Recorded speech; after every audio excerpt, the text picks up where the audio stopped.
পাউরুটির ক্ষীর টোস্ট মিষ্টি দেখতে যেমন সুন্দর হয়, খেতে তার থেকে অনেক বেশি ভালো হয়।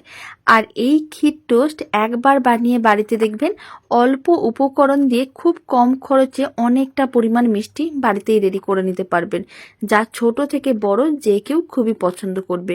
আর বানানো এত সহজ, আর এই মিষ্টিগুলো একেবারে কিন্তু রসালো হয়, ওপরটা একটু মুচমুচে হয়, ভেতরটা বেশ রসালো হয়, খেতে দারুণ লাগে। নমস্কার, আমি রুমিস রেসিপির আর একটা নতুন রেসিপিতে আপনাদের সবাইকে স্বাগত।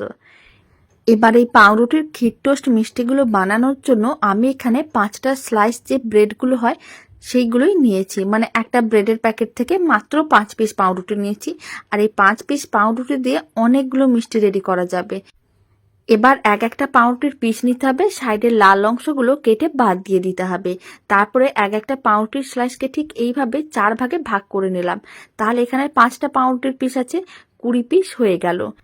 আমি এখানে 5 পিস পাউরুটি দিয়ে মিষ্টিগুলো বানানো দেখাচ্ছি। আপনারা যদি পরিমাণটা বেশি করতে চান, পাউরুটির পরিমাণটাও বাড়িয়ে নেবেন। এখন একটা কড়াইতে বেশ কিছুটা পরিমাণ সাদা তেল নিয়েছিলাম। তেল খুব ভালো করে গরম করে নিতে হবে। তারপরে পাউরুটির টুকরোগুলো গরম তেলের মধ্যে দিয়ে দিতে হবে। আর ফ্লেমটা হাইতেই রাখতে হবে, না হলে কিন্তু পাউরুটির টুকরোগুলো তেল শোক করে নিতে পারে। তাই হাই ফ্লেমে উল্টে পাল্টে পাউরুটির টুকরোগুলোকে লাল লাল করে ভেজে নিতে হবে। খুব বেশি টাইমের প্রয়োজন পড়বে না, 2 মিনিটের মধ্যেই দেখবেন পাউরুটির টুকরোগুলো বেশ লাল লাল হয়ে গেছে। তারপরেই তুলে নিতে হবে। 2 মিনিট হয়ে গেছে, আর ফ্লেমটা হাইতেই রাখবেন। তাহলে পাউরুটির টুকরোগুলো যেমন মুচমুচে হয়ে ভাজা হবে, কিন্তু তেল শোক করতে পারবে না। এখন বাকি পাউরুটির টুকরোগুলো একইভাবে গরম তেলের মধ্যে দিয়ে দিতে হবে। আর একইভাবে উল্টে পাল্টে লাল লাল করে ভেজে নিতে হবে। আর এই পাউরুটির ক্ষীর টোস্ট খেতে এত ভালো হয়, একবার না বানিয়ে খেলে বুঝতেই পারবেন না। সমস্ত পাউরুটির টুকরোগুলোকে বেশ লাল লাল করে ভেজে নিয়েছিলাম, তুলে রেখে দিলাম। এদিকে একটা কড়াইয়ের মধ্যে আমি 1 কাপ চিনি নিয়েছি, 200 গ্রামের মতন চিনি আছে। হাফ কাপের মতন জল দিয়ে দিচ্ছি, মানে 100 ml জল দিয়ে দিলাম, তাহলে চিনি শিরাটা অনেক তাড়াতাড়ি রেডি হয়ে যাবে। ফ্লেমটা হাইতে করে দিয়েছি। 1 চিমটের মতন এলাচ গুঁড়ো দিয়ে দিলাম।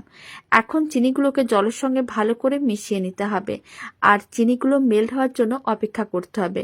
ফ্লেমটা মিডিয়াম টু হাইতে 2 থেকে 3 মিনিট এইভাবে রেখে দিতে হবে। তাহলেই দেখবেন চিনিগুলো খুব ভালো করে জলের মধ্যে মেল্ট হয়ে যাবে। যখনই দেখবেন জলের মধ্যে চিনিগুলো মেল্ট হয়ে গেছে, তখন ফ্লেমটা মিডিয়ামে করে দিতে হবে। আর এখানে আমি 1 ফোঁটার মতন কেশর ফুড কালার দিচ্ছি। ফুড কালারটা একেবারেই অপশনাল, আপনারা চাইলে দিতেও পারেন, নাও দিতে পারেন। আর এই ফুড কালারটা দিলে কালারটা অনেক সুন্দর আসে, চাইলে কয়েকটা কেশরও দিয়ে দিতে পারেন। তবে অল্প এখানে আমি 1 ফোঁটার মতন ফুড কালার দিয়ে চিনি শিরাটাকে ভালো করে ফুটিয়ে নিয়েছিলাম। চিনি শিরা একেবারেই রেডি। ফ্লেমটা একেবারেই লোতে করে দিলাম। সমস্ত ভেজে রাখা পাউরুটির টুকরোগুলো চিনি শিরার মধ্যে দিয়ে দিতে হবে। লো ফ্লেমে রাখতে হবে। এইভাবে ভালো করে একটু উল্টে পাল্টে নিতে হবে। আর ভালো করে চিনি শিরার মধ্যে উল্টে পাল্টে 1 মিনিটের মতন রেখে দিতে হবে। তাহলেই দেখবেন পাউরুটির টুকরোগুলো খুব ভালো করে চিনি শিরাটা সোক করে নেবে, আর অনেক বেশি রসালো হয়ে যাবে। এখন 1 মিনিট এইভাবে রেখে দিচ্ছি। 1 মিনিট পরে আমি আপনাদের দেখাচ্ছি। 1 মিনিট হয়ে গেছে। পাউরুটির টুকরোগুলো আগের থেকে বেশ ভারী হয়ে গেছে, তার মানে বুঝে নিতে হবে চিনির শিরা ভালো করে শোক করে নিয়েছে। এখন সমস্ত পাউরুটির টুকরোগুলোকে তুলে যে কোনো একটা জায়গার মধ্যে রেখে দিতে হবে। তবে আমি এরকম একটা ছাঁকনির ওপরেই রাখছি, তাহলে কি হবে, চিনির যে এক্সট্রা শিরাটা আছে সেগুলো নিচে পড়ে যাবে, আর পাউরুটির মধ্যে যতটা চিনি শিরা থাকার কথা ততটাই থাকবে। এখন যে চিনি শিরাটা অতিরিক্ত আছে, তার মধ্যে আমি দিয়ে দিচ্ছি বেশ কিছুটা পরিমাণ গুঁড়ো দুধ। মেজারিং কাপের হাফ কাপের মতন গুঁড়ো দুধ দিয়েছি। এখন আমি ওই চিনি শিরার মধ্যেই দিয়েছি। আপনারা চাইলে চিনি শিরাটাকে ছাঁকনি দিয়ে ছেঁকে নিতে পারেন, তাহলে কি হবে, আর পাউরুটির টুকরো যে কালোগুলো সেগুলো থাকবে না। আর না হলে এইভাবেও দিয়ে দেবেন হালকা একটু পরিষ্কার করে, তাহলেও কিন্তু হবে। যেহেতু ভেতর এটা ক্ষীরের পুর রেডি করব, তাই আলাদা করে আর চিনি শিরা রেডি করলাম না, কারণ ওই চিনি শিরাটা তো তাহলে নষ্ট হয়ে যেত। ওই চিনি শিরার মধ্যেই আমি গুঁড়ো দুধ দিয়ে দিলাম। আর ভালো করে লো ফ্লেমে মিশিয়ে তারপরে ফ্লেমটা মিডিয়াম হাইতে করে দিতে হবে। আর এইভাবে নাড়াচাড়া করে ক্ষীরটা রেডি করতে হবে। খুব বেশি টাইমের প্রয়োজন পড়বে না, 3 থেকে 4 মিনিট এইভাবে নাড়াচাড়া করে নিলেই দেখবেন খুব ভালো করে মিশ্রণটা ঘন হয়ে যাবে আর ক্ষীর রেডি হয়ে যাবে। এখন কিন্তু 3-4 মিনিট হয়ে গেছে, ক্ষীরটা একেবারেই রেডি। এবার মিষ্টিগুলো রেডি করে নেব। তার জন্য একটা করে এরকমই পাউরুটির মিষ্টি নিতে হবে, আর বেশ কিছুটা পরিমাণ ক্ষীর নিতে হবে। ক্ষীরটা ঠিক মাঝখানে এইভাবে রেখে দিয়ে ভালো করে ছড়িয়ে দিতে হবে। আর ক্ষীর ভালো করে ছড়িয়ে নেওয়ার পরে আর একটা পাউরুটির টুকরো এরকমই কিন্তু আটকে দিতে হবে, তাহলেই রেডি হয়ে যাবে। ভালো করে একটু প্রেস করে আটকে দিতে হবে, তাহলে খুব সুন্দরভাবে ক্ষীরের সঙ্গে আটকে যাবে। দেখতে যেমন ভালো হয়, খেতে তার থেকে অনেক বেশি ভালো হয়।